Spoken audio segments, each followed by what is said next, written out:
It was April 1944, and the war in Europe had reached a fever pitch. At a rain-soaked airfield in England called Great Ashfield, a green B-17 crew prepared for their first taste of combat over Nazi-occupied Europe.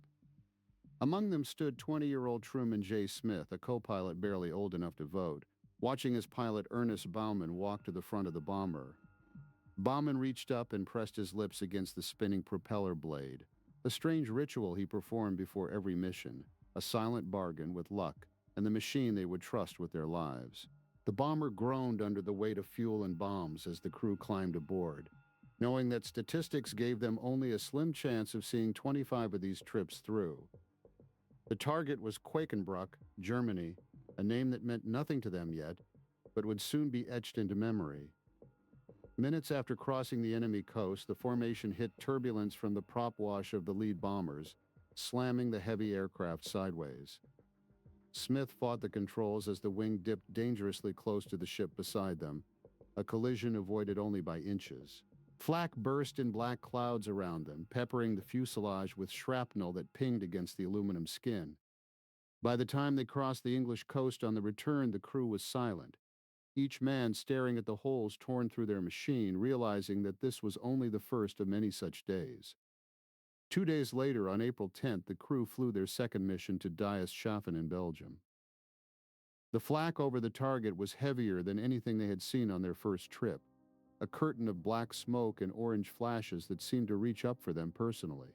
Through the haze, Smith watched a B-17 in the formation ahead take a direct hit, its wings shearing off as the bomber rolled over and began its long fall toward the earth.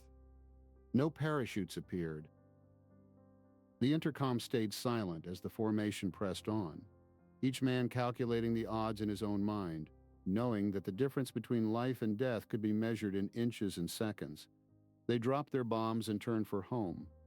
But the tension did not ease until the green fields of England appeared beneath the clouds. On the ground, the crew walked away from the bomber in silence. The image of that falling fortress burned into their memories. There was no celebration, no relief, only the quiet understanding that the war would take its toll and that luck was a currency that could run out without warning. That night, Smith sat on his bunk and stared at the ceiling, wondering how many more times they could cheat the odds. April 11th brought the mission to Stettin, Poland, a long flight deep into enemy territory that tested every man on the crew. The flak was intense and accurate, shaking the bomber as they approached the initial point. In the nose compartment, the bombardier Robert Utrecht sat frozen at his position, his hand on the toggle switch but his eyes empty, unresponsive to the calls over the intercom. Seconds stretched into an eternity as the formation approached the release point, and Utrecht remained locked in place, unable to perform his duty as flak burst all around him. Robert Moody, the navigator, saw what was happening and left his table. He crossed the cramped nose compartment, touched Utrecht firmly on the back, and shoved his hand onto the toggle switch to release the bombs manually. The ordnance fell away, and the formation banked sharply for the rally point. Utrecht sat silent for the rest of the flight, staring ahead without speaking. Back at Great Ashfield, no one mentioned the incident. They all understood that the mind had limits, and that every man on the crew was fighting his own private battle against the same invisible enemy, the slow erosion of courage under sustained fire. On April 29th, they flew their first mission to Berlin, the heart of the Reich, the most heavily defended target in Europe. The flak over the city was unlike anything they had experienced, a solid wall of black smoke and steel that made the sky itself seem solid. As the formation turned away from the target and began the descent toward the coast, Smith felt a sudden blinding pain shoot through his sinuses. The pressure at lower altitude had trapped air in his nasal cavities, and the pain was like an ice pick jammed between his eyes. Water shot from his eyes and he let go of the controls, grabbing at his head. Baumann was on the controls instantly. Recognizing the problem, he pulled back and climbed for thinner air, hoping the pressure would equalize. The agony slowly subsided, but Smith's knees also ached from what the flight surgeon would later call aeroembolism, nitrogen bubbles in the blood. Back at Great Ashfield, the doctor told Smith it might never happen again. But the pain had been a reminder that even without enemy fire, the altitude itself could kill you. The target had been obscured by clouds, and they landed with their bombs still aboard. It was their ninth mission, and the cumulative stress was beginning to show. The same paralysis struck Utrecht at Zwickau, then again at Aachen. Each time, a crewmate had to break the spell. The crew flew home in silence, carrying the unspoken weight of a man slowly consumed by the war. Back at Great Ashfield, the debriefing officer noted the late release without comment, but the crew carried the weight differently. Truman Smith watched Utrecht sit on his bunk that night, staring at the wall, and felt the slow erosion of trust. Henry Burnell said nothing as he checked the bomb bay linkages. He found none. Robert Moody did not mention the incident. Earnest Baumann performed his pre-mission ritual of kissing the propeller before the next sortie, but even that familiar gesture felt hollow. The tension from Zwickau settled into the men like cold oil, invisible but present in every quiet moment between missions. May 13th brought a different kind of crisis. Over Osnabrück at 25,000 feet, a stream of fuel began spraying from the number 3 engine nacelle. Henry Burnell spotted the pressure drop on his panel and called it over the intercom. The leak was steady and dangerous. Gallons of high-octane gasoline were venting into the slipstream. Earnest Baumann made the call instantly, climbed for altitude to burn off weight, then abort. Smith helped haul the heavy bomber up to 28,000 feet, while the crew prepared for an emergency landing with a full bomb load. The landing back at Great Ashfield was tense. Every man braced for a possible explosion if the landing gear jarred a hung bomb loose. But the old B-17 Barbera B settled onto the runway with a groan and rolled to a stop. On the ground, Burnell traced the leak to a cracked fuel tank, a 4-inch split in the aluminum skin where a flak fragment had penetrated 2 missions earlier. He ran his fingers along the jagged edge of the damaged fuel tank, feeling the sharp metal that could have ignited and destroyed them all. The tank was replaced that evening. The crew ate dinner without much conversation. After the Aachen mission, Utrecht built a wooden frame around his bunk and covered it with a blanket, isolating himself from the rest of the men. He said he did not want to catch whatever it was they had. Nobody argued. There was nothing left to say. By early June 1944, Smith was on his last day of a 3-day pass in London. He stopped at a tailor shop to pick up his customized jacket. The tailor was explaining why he had made a matching coat for a general when the air raid sirens began to wail. Smith followed the tailor into the street, looking up between the buildings as everyone else did. Then he heard it, a deep, throbbing growl like nothing he had ever known. The sound grew to an unbearable crescendo, fast and mean. Then silence. Smith turned around. The tailor was gone. The entire street, filled with people just moments before, was empty except for him. He ran into the shop and slid under a table just as the explosion hit a block away.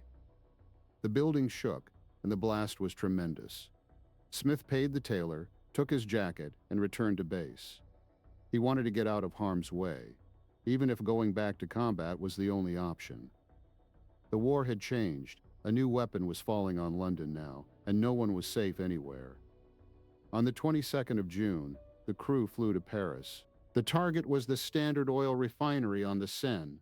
The flak over the city was relentless, and the bombardier needed a steady platform for the bomb site, so the ship held its course through the fire. Navigator Robert Moody got up from his table to look down at the city, a rare moment of curiosity. That was when the flak burst through the skin. The blast hit Moody in his chest-pack parachute. The only time he had ever worn it, he was thrown backward across the compartment. Shrapnel lodged in his leg. In another B-17 nearby, Navigator Bill Shannon took a jagged piece of aluminum straight into his left eye. He would lose that eye. The crew moved fast. Burnell and another man grabbed the emergency bag and forced their way through the bomb bay to reach Moody. He refused evacuation after landing. He was afraid of being grounded, of losing his place on the crew. That night, Smith and the others dug the shrapnel out of the parachute silk. The jagged steel had melted the nylon where it struck. If Moody had not worn that chute, he would have been dead.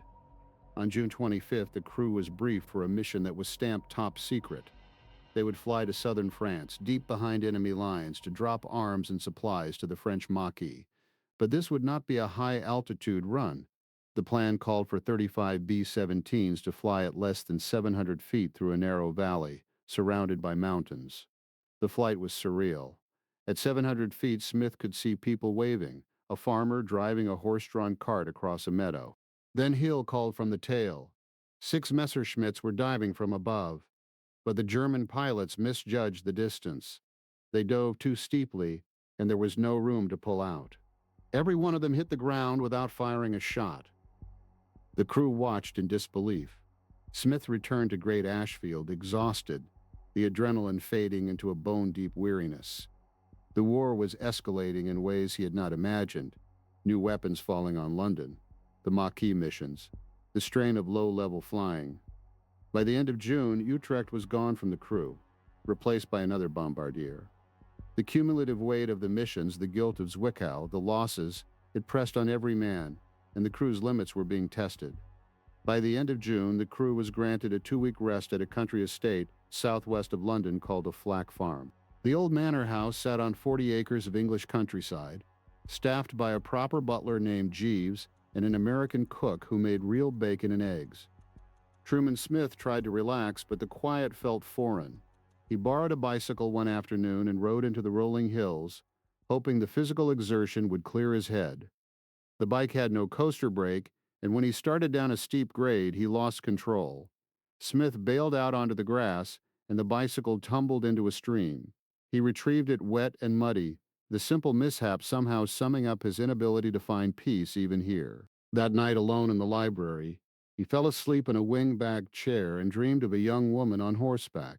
A strange, vivid dream later sparked by a newspaper article he had read about Princess Elizabeth turning 18. The dream was not about romance, he realized afterward, but about his own unfinished business in England and the war that would not let him go. Smith decided to spend the final days of leave in London, checking into the Savoy Hotel on a side facing the Thames, the side that took the full force of the V-1 flying bombs. The room had mirrored walls and a heavy tapestry over the window that night. A buzz bomb cut its engine directly overhead. The explosion shook the building and rattled the mirrors, but Smith stayed in bed. He was too tired to run. The next evening, he escorted 2 dancers from the Windmill Theater to dinner, hoping to recapture some sense of normal life. But the evening felt hollow. He paid the bill, left the girls in the room, and walked out into the night. The Savoy could offer luxury, but it could not offer escape. Smith slept that night in an all-night cinema surrounded by strangers, the war news flickering on the screen. He was still on leave, but he was already back in the fight inside his own head. Smith returned to Great Ashfield from leave in early July, knowing the hardest fights were still ahead of him. July 12, 1944. The target was Munich again, the 3rd time in as many days. The formation was threading a time-kill turn north of the city when it happened. MacDonald's B-17 drifted up into the space beneath Captain White's ship. 2 flying fortresses. 70 tons of aluminum and high explosive locked together in midair. MacDonald's bomber broke in half. Both ships spun down, trailing wreckage, and the men inside had no chance. 20 crewmen died in that collision. 1 man survived, Sergeant Atiyah, a waist gunner on MacDonald's crew. He fell through space, clipped his parachute with one hand as the broken fuselage tumbled past him, and landed alive in a German field. He spent the rest of the war in a prisoner of war camp. That night, Earnest Baumann came apart. He stood up in his bunk, eyes wide open, clutching his pillow like a parachute, screaming that the plane was on fire. Truman Smith tried to reach him. Baumann bailed out headfirst onto the concrete floor, split his forehead open, and lay bleeding. Smith carried him to the hospital in the rain. Baumann begged the flight surgeon not to ground him, but his eyes were swollen shut, his face purple-black. The war was over for him. Smith was now the aircraft commander. The next day, July 13th, the group went back to Munich. Turner's crew flew a dummy mission to draw fighters, but the Germans came anyway. The bombers were jumped hard, and Turner's ship went down. All 10 men were reported missing. The squadron executive officer asked Smith and the remaining crew to go through their billet mates' belongings. 8 men had been lost from their barracks in 2 days. 1/3 of them were gone. Smith did not know it then, but Turner's bombardier, a man named Weisgerber, survived. His B-17 had made it into Switzerland, the underground got him back to England, and a year after the war, Weisgerber would meet Smith in Oklahoma City and hand him a piece of shrapnel. The numbers stamped on that piece of metal matched his Army serial number exactly. Some things cannot be explained. The losses kept coming. Smith had flown mission after mission, but Baumann was grounded. Utrecht was gone. McDonald and White were dead. Turner was missing. The crew that had started together was no longer intact. Smith flew the next few missions with replacement men, doing the job that had to be done. He had 3 missions left on his tour of 35 July 24th, St. Lo, France. 3,000 heavy bombers loaded with anti-personnel bombs, 42 ships from their group alone. The plan was to blast a hole in the German line so the American infantry could break out of the hedgerow country, but the clouds were too thick. The mission was aborted, and every bomber had to land with its bombs still aboard. It was a tense, slow return. Nobody wanted to be the one whose landing gear jarred a bomb loose. The next day, July 25th, they went back. This time the weather held, and the bombs fell. But a gentle breeze pushed the smoke from the bomb line back over the St. Lo road, the marker the bombardiers were using to separate friendly troops from the enemy. Hundreds of American soldiers died under American bombs that day. Ernie Pyle watched from the ground and wrote that it was the most terrible thing he had ever seen. Smith flew through that chaos and came out the other side. His crew was intact, his plane still flying. But the weight of what they had seen, the endless losses, the knowledge that the war was not even close to over it, pressed down on every man. Smith had one mission left to complete his tour. One more flight over Germany, one more chance to die. July 28th, Merseburg, Germany. Mission 35. The target was a synthetic oil plant. Smith's co-pilot that day was a man named Car 1 Fisher, the same green pilot who had nearly killed them all on the July orientation flight. As the formation climbed, Corky, the ball turret gunner, shouted that they were not supposed to go. He had a premonition. Smith told him they would get it over with today or stretch it out until tomorrow. Corky fell silent. The flight to Merseburg was long and uneventful until the bomb run. The flak was heavy, but Smith stayed high above the formation, flying his own path. Then on the way home, Fisher took the controls and began a descent that turned into a dive. The altimeter spun. The rate of descent passed 3,000 feet per minute. Fisher froze, his hands locked on the wheel, his eyes wide and blind. Smith took over, pulled back with everything he had, and wrestled the heavy bomber out of the dive at 200 feet above the ground. They landed at Great Ashfield that afternoon. Smith shut down the engines, sat in the cockpit for a long moment, and then climbed out. He had done it. 35 missions over enemy Europe. He had survived. The crew that had started with him was scattered. Moon in the hospital, McDonald dead, Turner missing, Utrecht gone, but Smith was still standing. He walked back to the billet, lay down on his bunk, and slept for 25 hours straight. The war in Europe was still grinding toward its bloody conclusion when Smith found himself assigned to the 482nd Bomb Group at Alconbury, flying radar navigation students around England. It was supposed to be safe duty, a chance to rest after 35 missions. But on January 2nd, 1945, Captain Francis J. Hartle talked him into a supply run to a radar site in Belgium. They flew a war-weary B-24 called D-Dog, a relic that had not left the ground in months. The weather over the channel was brutal, and Hartle struggled to hold course through the soup. They broke cloud at less than 200 feet. A captured German airfield materialized ahead, and Hartle landed the old Liberator hard on the snowy strip near Namur. The men at the radar site were grateful for the supplies, but the front line was fluid. German tanks were reported just miles away. Smith spent the night in Liege, where the buzz bombs came over in waves. He took shelter in a hotel attic, helmet on, listening to the V-1's drone overhead. One detonated close enough to shake the building to its foundation. The Battle of the Bulge was in full fury, and Smith was stranded in the middle of it. On the 4th of January, he stood alone on a snow-covered highway, watching the Red Ball Express roll past without stopping. A small van pulled up, driven by a Red Cross driver named Rose. She offered him a ride. She was English, in her mid-20s with a direct manner and a cache of supplies in the back. They found shelter together as the bombs fell. The night was cold, the van cramped, and Smith, exhausted by years of war, let the comfort of another human presence wash over him. It was not romance in any conventional sense. It was a moment of warmth in a frozen landscape, a brief reprieve from the machinery of death. He returned to Skunk Hollow in time for his 21st birthday, the war finally behind him. 45 years passed. Smith had built a wife named Margot, children, a career in television, a retirement in Oklahoma. He helped found the Ponca City Air Museum, and in 1990, the museum hosted a fly-in. The Confederate Air Force sent their B-17 Texas Raiders. Smith stood on the tarmac and watched it come in. The old bomber had the same silhouette he remembered from 100 missions.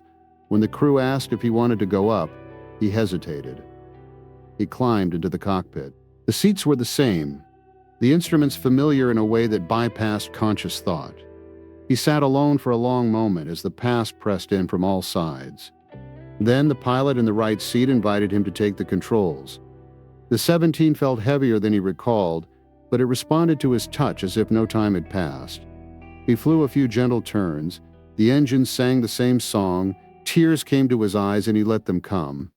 After the war, Earnest Baumann recovered from his breakdown and went on to work as a flight instructor, passing on the skills he had learned in combat to a new generation of pilots. Robert Moody returned to private life.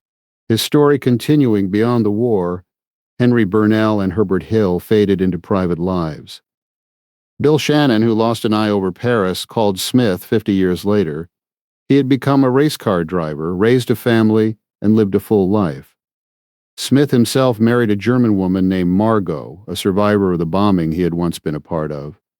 Irony and grace coexisted. If you have any stories from your family about the war, any letters, any memories that deserve to be remembered, share them in the comments below. We read every one, and if you want to help us keep telling these stories, subscribe to the channel and give this video a like. Thank you for listening. Thank you for remembering.